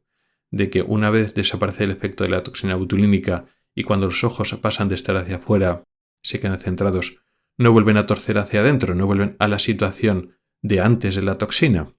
No lo sabemos muy bien. Pensamos que la toxina contribuye a restablecer un equilibrio, también a nivel muscular, porque claro, pues surge primero una tendencia a que los ojos tuercen hacia adentro. Poco a poco, esa posición de los ojos torcidos hacia adentro hace que los músculos rectos medios se vuelvan muy fuertes. La posición del ojo todo el rato metido hacia adentro se produce una contractura de ese músculo. Y entonces esa contractura pues cierra un círculo vicioso, que cuanto más torcido está ese ojo, más contractura se produce. Y esa contractura a su vez realimenta el estrabismo y cada vez tuerce más y el estrabismo va más, tiene más grados. Entonces con la toxina botulínica interrumpimos esa contractura muscular y entonces, digamos, cortamos ese círculo vicioso que se retroalimenta. Hay un efecto periférico, un efecto en los músculos, donde conseguimos que ese músculo contracturado pues ya no se contracture porque lo paralizamos y el músculo recto lateral que estaba demasiado débil pues recupera algo de fuerza. Pero tenemos evidencias de que se produce algo a nivel cerebral. Había un desequilibrio inicial en el cerebro y ya cuando el ojo empieza a torcerse cada vez hacia adentro, pues ese equilibrio ya no se vuelve a recuperar porque el ojo ya siempre está torcido. Sin embargo, estamos hablando de niños pequeños que tienen, digamos, mucha plasticidad cerebral. Cuando inyectamos toxina botulínica, cambiamos totalmente la posición de los ojos. Y ese cambio en la posición de los ojos, pues produce una especie de reinicio de nuestros circuitos. Es como cuando un ordenador no funciona bien y lo reinicias, lo apagas y lo vuelves a encender y entonces vuelven todos los procesos a empezar. Y a veces ese reinicio hace que el desequilibrio que había antes de alguna manera desaparece. ¿Por qué? Pues como digo, no están las causas muy claras, pero porque tampoco tenemos la causa muy clara del estrabismo. No sabemos por qué ese niño está torciendo. Algo está pasando en su cerebro que hace que tuerza, porque no es una enfermedad, no hay una anomalía anatómica en los músculos. Hay algo pasa en el cerebro que no está controlando bien. Y sabemos que esos niños, cuyos cerebros son muy flexibles, tienen mucha plasticidad cerebral, con lo cual un circuito, una forma anómala de mover los ojos es reversible, el cerebro puede reaprender a hacer las cosas de otra manera. Al cambiarle la situación, al cambiar las circunstancias, la posición de los ojos, en un momento dado, ese cerebro puede reaprender y colocar los ojos en su sitio. ¿Ocurre siempre? No tiene una eficacia del 100%. Pero, como digo, con buena indicación y buena técnica, pues tiene una tasa de éxitos bastante buena. De hecho, hay evidencia científica de que, pues hecha las indicaciones de forma correcta, la tasa de éxito de la toxina botulínica no es inferior a la de la cirugía. Es decir, tiene tasas de éxitos comparables. La cantidad de ojos que se quedan rectos tiempo después, 6 meses, 1 año, varios años después, es comparable. Más o menos la misma cantidad de niños siguen rectos años después de la toxina botulínica en comparación con la cirugía, con la ventaja de que la toxina botulínica no ha cambiado la posición de los ojos. Es muy raro, no digo imposible, pero es muy raro que después de la toxina botulínica los ojos se vayan hacia afuera, que es un estrabismo peor y más complicado de manejar, y eso es bastante frecuente que ocurra cuando operamos los ojos. Con el problema es que ya hemos operado los ojos, ya hemos causado cicatrices y hemos cambiado la posición de esos músculos. La toxina botulínica tiene la ventaja de que lo podemos inyectar una vez, pero no causamos cicatrices, no hemos cortado ni hemos cosido músculos. La podemos volver a repetir dentro de un tiempo. Es relativamente habitual. En los ojos que van bien, pues van bien y el ojo se queda recto. Pero incluso en los ojos que inicialmente ha ido bien, pero luego vuelve a torcer los ojos hacia adentro, después de un tiempo, pues un par de años o 3 años, se vuelve a torcer. Pero vuelve a torcer menos cantidad. O sea, hemos reducido el ángulo de la desviación. Sería un éxito parcial. Pero es que podemos volver a pinchar otra vez durante la infancia. Incluso otra tercera vez. Normalmente más de 3 veces durante la infancia no se suele pinchar. Pero es un tratamiento que se puede volver a repetir para ayudar y no nos impide operar en un futuro. No hemos hecho, como digo, cicatrices ni cambios en los músculos. Y a veces la toxina lo que nos hace es conseguir tiempo. Precisamente sabemos que la cirugía, cuanto antes operamos, peor resultado. Más, inestable es y peor resultado. Mientras que la toxina botulínica, cuanto antes pinchamos, mejor resultado.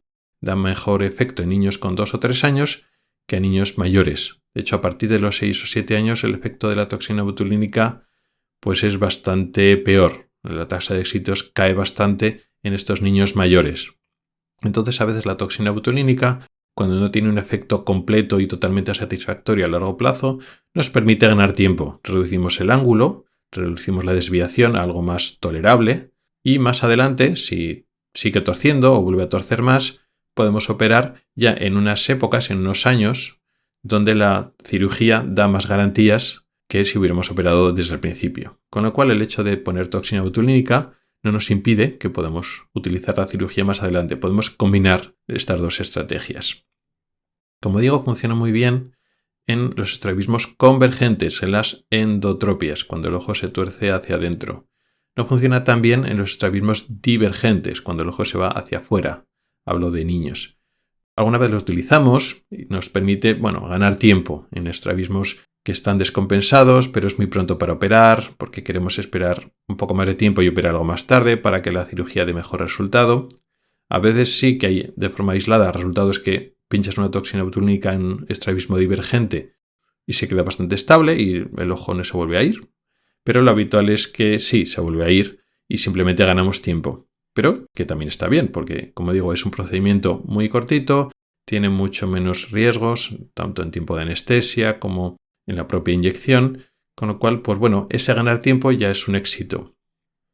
Por lo tanto, y en conclusión, la toxina botulínica va muy bien y tiene una indicación muy clara en los niños que tuercen hacia adentro, los estrabismos convergentes en niños. Cuando hacemos las cosas bien, el resultado es similar a una cirugía con muchas menos de sus complicaciones y sus efectos secundarios, con lo cual tiene una indicación muy clara. Y en adultos, pues en estrabismos transitorios, sobre todo las parálisis oculomotoras. ¿Por qué la toxina botulínica, yendo también en casos concretos, sobre todo en niños, no se usa demasiado? En muchos sitios, en muchos países o dentro de países grandes, pues algunos hospitales lo hacen, otros no lo hacen. Hay muchos factores para entender por qué, si hay evidencia científica clara de que en sus indicaciones va muy bien, por qué muchas veces se elige operar en vez de poner toxina botulínica, por ejemplo, en niños, que es igual el caso más paradigmático, donde la toxina puede ir bien, igual de bien que la cirugía, pero con menos efectos secundarios. Pues hay varios factores. Primero, la costumbre. La toxina botulínica, aunque lleva muchos años, realmente la costumbre de los cirujanos de estrabismo es eso, operar. Eso es la costumbre. Y la toxina botulínica es algo nuevo y que, exige un aprendizaje. A veces los resultados no son muy buenos si la técnica de inyección no es buena y entonces tú vas a lo seguro. Y aparte de eso, la cirugía digamos que tiene mejor pinta a corto plazo. Pues vienen los padres preocupados porque el hijo tuerce, y entonces tú le operas y después de la operación el hijo está recto. Así de sencillo. A largo plazo es relativamente habitual que ese ojo vuelva a torcer. Y el hecho de haber hecho una cirugía previa, sobre todo en niños pequeños, niños de 3, 4, 5 años, pues es un inconveniente a la hora de controlar ese estrabismo a largo plazo. Pero a corto plazo los padres están bastante contentos. Con la toxina no ocurre así. Tú le inyectas toxina y el ojo no se queda recto después del pinchazo. Los ojos se van hacia afuera, con lo cual producimos un estrabismo peor, más llamativo, más aparente que del que el niño venía. El ojo se va hacia afuera. A veces es relativamente habitual que se produce una caída de los párpados, de uno de los dos párpados transitoria, que puede durar 1 o 2 semanas, se recupera bien, no hay problema, pero claro, al final la imagen, la sensación de los padres es que no le está solucionando el problema bien, porque le cuentas la historia de la toxina botulínica, que es mejor para el niño a largo plazo, bla, bla, todo eso muy bien, pero le interviene si el niño tiene el ojo hacia afuera, el párpado caído y hay que esperar varios meses a que el ojo se vuelva a colocar en su posición. Ya veremos si luego tuerce o no tuerce. Entonces, claro, el resultado a corto plazo es mejor en la cirugía. Es más fácil de vender y es más fácil de entender para los padres. Y eso ocurre en la pública, pero incluso más en la privada. En la consulta privada, pues a veces prima mucho la satisfacción a corto plazo. Los padres van a pagar un dinero porque soluciones un problema. Y eso es a corto plazo. Luego le puedes explicar a los padres que el estrabismo se puede reproducir y ya dentro de unos años ya veremos. Pero los padres se van contentos, pagan el dinero y se van contentos.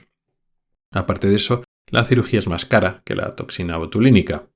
Y entonces, pues el beneficio que puedes obtener de la cirugía es mayor que la toxina botulínica.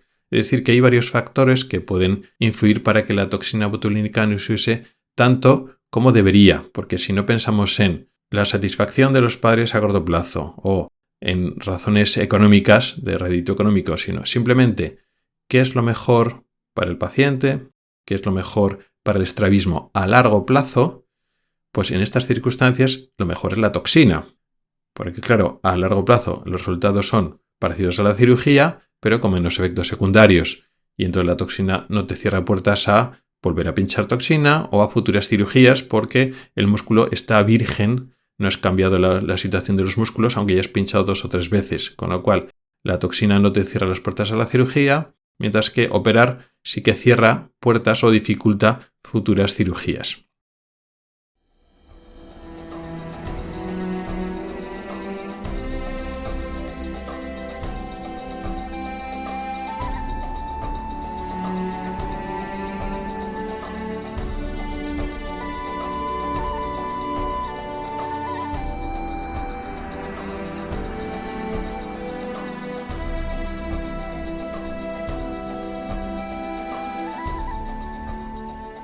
Y en esta última parte de las preguntas de los oyentes vamos a contestar 2 preguntas, como decía al inicio, para ir agilizando la lista, que se llama acumulan preguntas pendientes, así que vamos a contestar 2 preguntas pequeñas, no son muy largas, y la primera es ¿qué es el iris flácido? Que es este síndrome que también a veces se denomina con su terminología en inglés, pero vamos a llamarlo iris flácido. Esto es una alteración, un comportamiento que tiene el iris, pero lo hablamos sobre todo con respecto a la cirugía de cataratas. A veces cuando tú estás explorando un ojo con la lámpara hendidura y ves que ya el iris como que se mueve demasiado. A veces tiene una cosa que se llama iridonesis, que ya lo ves que en los movimientos oculares, en vez del iris permanecer firme en su posición, se bambolea con los movimientos de los ojos, con lo cual ya sospechas que ese iris puede ser flácido. Y también hay otras alteraciones, cuando ves que el tejido está como muy delgado, muy atrófico, ya puedes sospechar que ese iris puede ser flácido. Pero como tal, hablamos de iris flácido en el comportamiento de ese iris durante la cirugía de cataratas. ¿Y qué se trata? Bueno, pues el iris normal, con una consistencia habitual firme, no suele dar mucha guerra durante la operación. Utilizamos gotas para dilatar la pupila, de tal forma que producimos lo que se llama midriasis. La pupila se hace muy grande y entonces el iris queda contraído y queda, digamos, comprimido, como si fuera un acordeón, en la parte periférica y nos permite trabajar a través de la pupila para quitar la catarata. pero en ciertos casos el iris, digamos que pierde esa consistencia, ese tono muscular, y a pesar de que utilizamos gotas para dilatar y conseguimos más o menos una pupila grande, cierto grado de midriasis, cuando estamos operando, cuando estamos trabajando dentro del ojo, con los cambios de presión dentro del ojo, ese iris se mueve y puede causar problemas o dificultades durante la cirugía. Cuando metemos instrumentos para operar, solemos meter unos aparatos que en el ojo están metiendo fluido y luego aspiramos por otro lado, con lo cual se producen remolinos o cambios de presión o hay movimiento de líquido, movimiento de agua. Y ya digo, cuando el iris está suficientemente firme, tenso, gracias a las gotas de dilatar, pues se queda ahí en la periferia y no se mueve. Pero cuando tenemos un iris flácido, se mueve, se bambolea y se mueve de un lado para otro. Se puede hacer que puede interrumpir, puede alterar nuestras acciones quirúrgicas, pueden ponerse en medio de los instrumentos de la cirugía y también puede ocurrir que puede tener tendencia a salir parte del iris por la incisión. Normalmente trabajamos con 2 incisiones y cuando metemos o sacamos un instrumento, precisamente como hay más presión dentro del ojo que fuera del ojo, lo mismo que tiende a salir líquido, agua por las incisiones, pues puede intentar salir una parte del iris. Lo cual ese prolapso de iris, ese salir una pequeña sección del iris a través de alguna de las 2 heridas, alguna de las 2 incisiones, puede producir a veces dolor, pero a largo plazo esa zona del iris se puede despeluchar, se puede deshacer. El iris es una cosa delicada, que no conviene tocarlo mucho, ni aspirarlo, ni que se prolapse, salga por una incisión, porque se deshace el tejido y entonces queda un defecto en el iris, el cual, cuando ese efecto no es muy grande, no tiene muchas más implicaciones que la estética, pero siempre es mejor evitar que se produzca ningún daño en el iris. Con lo cual el iris flácido es una cosa que tenemos que combatir, tenemos que saber y tenemos que manejar durante la operación. Hay diferentes técnicas para evitar que ese iris flácido pues, nos produzca problemas. ¿Pero por qué se produce este iris flácido? Por la edad.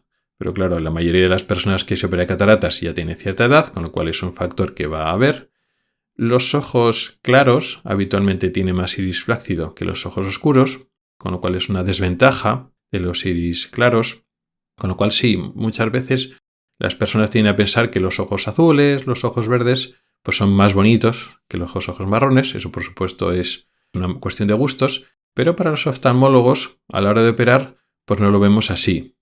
Lo mismo que para dilatar la pupila, los iris claros suelen dilatar mejor que los iris oscuros o tardar menos tiempo. Durante la cirugía muchas veces es mejor tener iris oscuros porque no suelen ser flácidos, mientras que los iris claros, son más delgados, tener menos grosor, pues tienden a ser más flojos, más flácidos. Pero también hay medicamentos que producen iris flácidos incluso en iris oscuros, en iris marrones. Antes era más típico de los hombres porque eran medicación que se usa para la próstata, para la hipertrofia benigna de próstata. Cuando se usan este tipo de medicamentos durante mucho tiempo, pues produce iris flácido. Ahora ya no es tan habitual o tan exclusivo de hombres, de varones, porque también hay otro medicamento especial para la tensión arterial, los llamados ARA2, que es para eso, para mantener la presión arterial controlada, pues también producen esta alteración en el iris, con lo cual vemos tanto hombres como mujeres con iris flácidos. Y luego la segunda pregunta es más una reflexión o una especulación sobre el futuro de las operaciones oculares con respecto a, las innovaciones tecnológicas y en concreto sobre la posibilidad de automatizar los procesos. Hay que decir que en una parte de las cirugías que se hacen en los ojos, concretamente las cirugías refractivas de la córnea, en gran parte ya está automatizado. En las cirugías para quitar la graduación, la miopía, el astigmatismo, la hipermetropía, pues normalmente el aparato hace una parte ya muy importante. Son técnicas como la que se llama LASIK o PRK o técnica de SMILE. Y en muchas de estas, sobre todo en el PRK y hasta cierta medida también en el LASIK, realmente el que opera es el aparato. Realmente hay que hacer una ablación de la córnea, hay que quemar, hay que tallar, hay que cambiar la forma de la córnea y realmente eso lo hace el aparato. la cantidad de láser que hay que hacer, en qué áreas y en qué zona y hasta qué profundidad, eso se programa y es el aparato el láser el que lo hace. Y lo que hace el cirujano es preparar la zona quirúrgica antes y después. En el caso del LASIK, bueno, como hay que cortar un pequeño flap, un pequeño colgajo, hay que levantarlo, sea el LASIK y luego hay que colocarlo, la creación y manipulación de todo ese flap, pues también lo hace, eso sí que lo tiene que hacer un ser humano. Aunque realmente incluso en la profundidad del flap, ahora se usan unas técnicas de corte de láser femtosegundo, que también es un aparato automatizado. Tú programas, bueno, vamos a hacer el flap, un colgajo de un corte de 130 micras, por ejemplo. Eso lo programas, no eres tú a mano el que estás cortando con un cuchillo a ojo para cortar 130 micras, no, todo eso está programado. Luego después tú lo tienes que manipular, levantar el flap, limpiarlo, dejarlo expuesto, dan el láser automático, luego lo vuelves a colocar. Con lo cual, una parte de esta cirugía corneal ya está automatizada y queda en la responsabilidad del humano, pues el manejo como tal de antes y después. Sin embargo, para la cirugía de catarata, aunque se llevan haciendo esfuerzos para automatizarlo, no está teniendo mucho éxito. Se está intentando automatizar algunos pasos de la cirugía, el corte de la cápsula anterior, tenemos que hacer un círculo, un corte circular para acceder a la lente, al cristalino, y sobre todo lo que es fracturar el cristalino, cortarlo en cachitos para luego aspirarlos, se está intentando desde hace años hacer con una técnica de láser femtosegundo, también que ya hemos hablado previamente, y aunque bueno, pues muy prometedor, y es lo nuevo, y es lo último, pues no está teniendo el éxito esperado, porque es un aparato carísimo, y es más lento y en muchas circunstancias más arriesgado y más molesto para el paciente que cuando opera el propio cirujano, cuando es el cirujano el que realmente está rompiendo la catarata y aspirándola y haciendo ese corte en la cápsula. Y es que aunque en teoría pues la tecnología, la automatización, ahora con la inteligencia artificial estamos pensando que vamos a automatizar muchos procesos, pues la verdad es que no es tan fácil como parece. Esto es un poco como lo de los coches automáticos, que sí, que es una promesa de hace muchos años, pero les está costando entrar. Para cosas muy concretas, pasos muy concretos, lo hace muy bien. Pues aparcar un coche en línea, pues una cosa muy concreta. Pues sí, los coches automáticos y otros coches que no es que sean automáticos, pero eso se lo tiene automatizado, lo pueden hacer muy bien. Con la cirugía pasa lo mismo. Para casos muy concretos, pues sí te pueden ayudar en algo. Pero lo que es el manejo general de la cirugía, la situación de cómo están el ojo y qué técnica hay que hacer, lo que hace el ser humano de que va adaptando pues lo que tiene que hacer según las circunstancias, eso las máquinas de momento no lo hacen tan bien. ¿Lo harán en un futuro? Pues puede ser. Con lo cual, para cosas muy concretas de, mira, no, hay una córnea que mide tanto y tiene que reducir en tanto, lo que es la cirugía corneal para quitar la graduación. Pues sí, para eso sí. Pero, por ejemplo, para cirugías de catarata o cirugía de estrabismo o cirugía de segmento posterior de retina, donde todo el rato estás adaptando lo que estás haciendo según lo que estás viendo, según cómo se está comportando el ojo, pues esa capacidad de adaptación o de toma de decisiones en función de la información que está llegando, pues las máquinas no lo están haciendo tan bien de momento. ¿En un futuro? Sí, pero no lo veo a 5 años. A 20 o 30 años, pues quién sabe. Pero la automatización global de los procedimientos quirúrgicos va a tardar en llegar. De momento van a ser ayudas, instrumentos cada vez más sofisticados que van a ayudar al ser humano, pero el ser humano es el que está a tiempo real tomando decisiones y haciendo la técnica, y luego después los aparatos son los que están asistiendo al ser humano.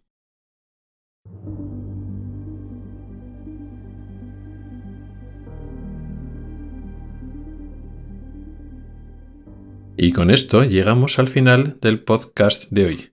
Un podcast algo más largo porque hemos aprovechado en la sección principal, al hablar de la toxina botulínica, hemos hecho el último episodio de la serie de estrabismos. Hemos hablado de las indicaciones de estrabismo para la toxina botulínica. Nos hemos extendido un poco porque no queda muy claro. La gente no sabe muy bien cuándo se puede operar, cuándo puede ser candidato de toxina, porque a mí no me ha ofrecido la toxina, pero a otros le va bien. Entonces yo creo que era interesante extenderse un poquito más en ese sentido, Pero además hemos aprovechado y hemos hablado de indicaciones para poner estas inyecciones, esta toxina botulínica, en otros casos del ojo, de oftalmología, que no es el estrabismo. O sea que nos hemos extendido un poco hablando de el uso en los párpados y además en el uso dentro de los músculos de los ojos, en el caso del estrabismo. También hemos hablado en la sección inicial, en la parte de noticias, que hay un nuevo posible tratamiento para la degeneración macular asociada a la edad, no exento de polémica, tanto por el tema de su efectividad real, en la vida real, lo más importante, y también, por qué no decirlo, cómo podríamos sostener, cómo podríamos realmente utilizarlo en la población general si realmente demostrará una eficacia clínica relevante. Y en la parte final hemos hablado de cirugías. En el apartado de preguntas de los oyentes, a vosotros os interesa bastante saber sobre cirugías. Hemos hablado de una alteración, un síndrome, el síndrome del iris flácido, una situación que pasa en los iris y que puede dificultar la cirugía de las cataratas, y también hemos echado un vistazo, hemos echado una pensada, una reflexión al futuro de la cirugía y de la automatización y del uso de máquinas en el uso de la cirugía de las cataratas y de la cirugía de córnea, las cirugías del ojo en general, la situación actual, cómo nos ayudan las máquinas y lo que puede pasar en un futuro cercano. Muchas gracias por el tiempo que has dedicado a escucharme. Recuerda que puedes contactar conmigo para proponer temas para próximos episodios, tanto temas largos para desarrollar como dudas y preguntas más cortas. También puedes comentar o proponer noticias y temas de actualidad. Puedes escribirme a través de mi correo electrónico que es ocularis@ocularis.es. También puedes hacerlo a través de Telegram, X, Mastodon o LinkedIn. En las notas del programa están todas las formas para contactar conmigo y participar. Ahí también encontrarás enlaces a artículos del blog y episodios del podcast relacionados con el tema de hoy. Hasta el próximo episodio.